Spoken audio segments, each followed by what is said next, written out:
They say an emperor's life is surrounded by gold, silk, and endless power. But on the night of July 13, 1402, that power meant nothing. Inside the forbidden city, still young, still unfinished, thunder shook the sky though there was no storm. Those were not clouds collapsing, they were palace walls falling to fire and swords. Emperor Jianwen, only 22 years old, stood in the heart of his burning empire. Smoke crawled beneath the doors. Servants ran, soldiers shouted, and the flames writhed like living creatures.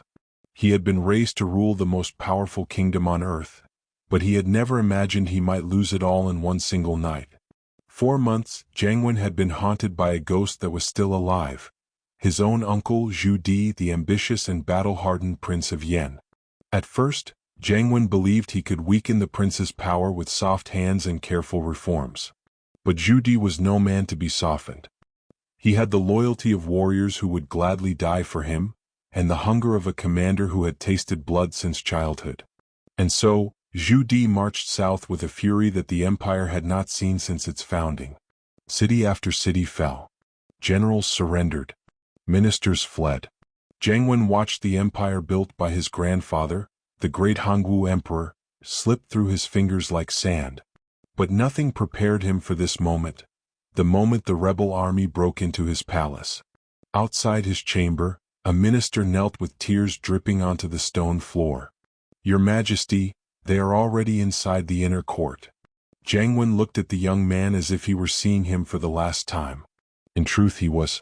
A strange calm washed over him, not of peace but of surrender.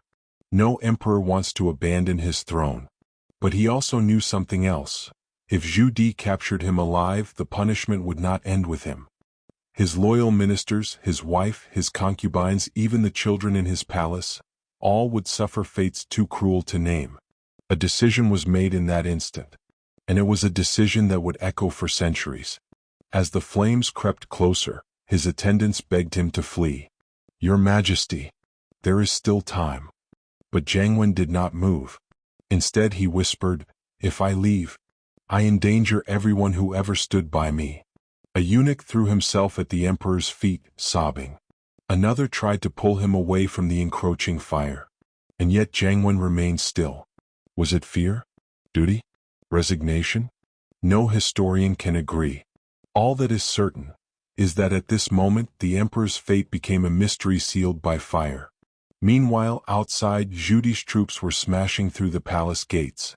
Their leader, soon to be known as the Yongle Emperor, rode in with the cold focus of a man who believed destiny itself had been stolen from him. He had marched through thousands of miles of war to reclaim what he believed was rightfully his. But when he reached Jianwen's chamber, the emperor was gone. The fire raged wildly. Walls collapsed. Bodies lay scattered. But Jianwen, alive or dead, was nowhere. Not even bones. Not even ashes. And thus began the legend. Some claimed he died in the flames. Others swore they saw a monk escape through a hidden tunnel beneath the palace.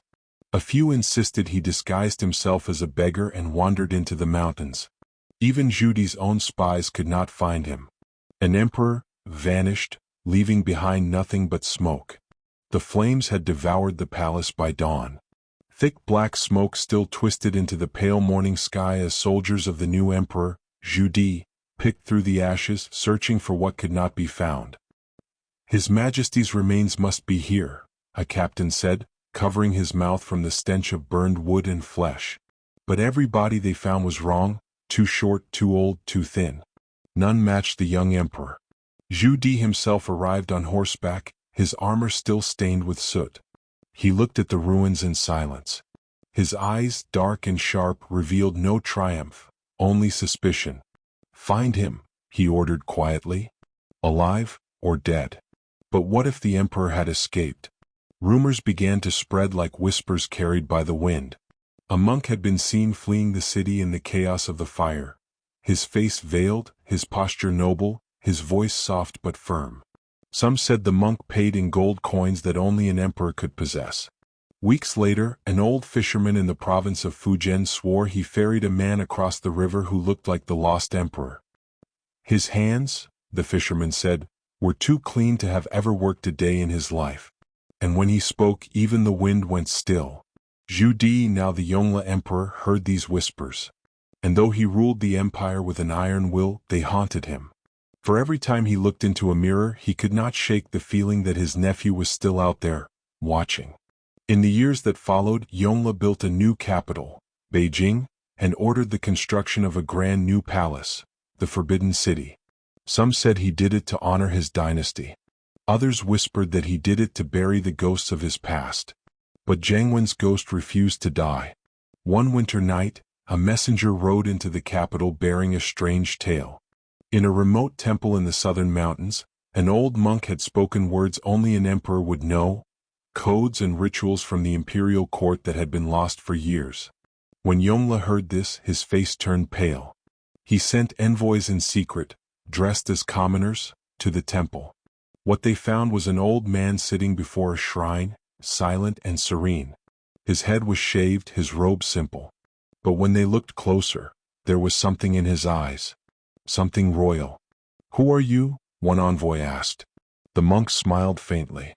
"A man who once dreamed of ruling the world, and woke to find the world ruled him." The envoys hesitated. They wanted to take him back to the emperor. But when they turned to leave, a storm swept through the mountains. By morning the monk had vanished, again. And so, the mystery deepened. The vanished emperor had become more than a man. He was now a legend, a whisper in temples, a shadow in the mountains, a ghost that haunted the throne itself. Even years later, when Yongle lay dying, he would often wake in the night, drenched in sweat, murmuring, "He's still alive, he never died in that fire." Years passed. The empire rebuilt itself. The Forbidden City rose from the earth like a red and gold dragon stretching toward the heavens. And yet, despite the splendor, despite the victories, despite the celebrations, there was one shadow that Yongle could never erase. The shadow of the emperor he had replaced. One autumn day, long after the fires of war had cooled, an imperial archivist approached Yongle with trembling hands. He carried a sealed scroll, an unusual one because it bore the faded insignia of the previous emperor, Jianwen himself. "Where did you find this?" Yongle demanded. The archivist bowed so low his forehead touched the ground. "In the records hall of a monastery in Nanjing, Your Majesty. Hidden beneath layers of dust, as if it was never meant to be found." Yongle unrolled the scroll. The ink was old, cracked, but the handwriting unmistakable, the elegant brushstrokes of the emperor he once chased across half of China. The message was short. "To whoever reads this, power is a flame. One cannot hold it without burning. I choose exile over blood. If heaven wills it, we may meet again, beyond emperors, beyond thrones, beyond the reach of ambition." Yongle stared at the words until they blurred. For the first time in years he felt cold. "Is he alive?" he whispered. But the archivist did not dare answer. The message was dated 2 years after the palace fire. Once again, Jianwen's ghost had stepped out of the shadows. That winter, a caravan of merchants traveling through the southern provinces told an even stranger story. They had stopped for shelter in a monastery perched on a cliffside. The monks there spoke of a quiet elder who lived among them, a man with deep, noble eyes, scars across his hands, and a habit of walking alone at night, staring at the horizon as if searching for a memory. The merchants swore that one evening, during a sudden rainstorm, the old man had spoken a sentence that froze their blood. "I once ruled a kingdom built on mountains and sorrow." The monks called him the Lost One. But when the merchants returned months later, the old man was gone. All he left behind was a small wooden box. Inside the box was a jade pendant, broken in half. Historians knew that pendant well. It was part of the imperial heir's talisman, split between only 2 people in the world: the reigning emperor and his successor. Jianwen's half had never been found in the palace ruins. Until now. Yongle never found the lost one. Some said he died wandering the mountains dressed as a monk. Some believed he reached a foreign land, living quietly under a new name.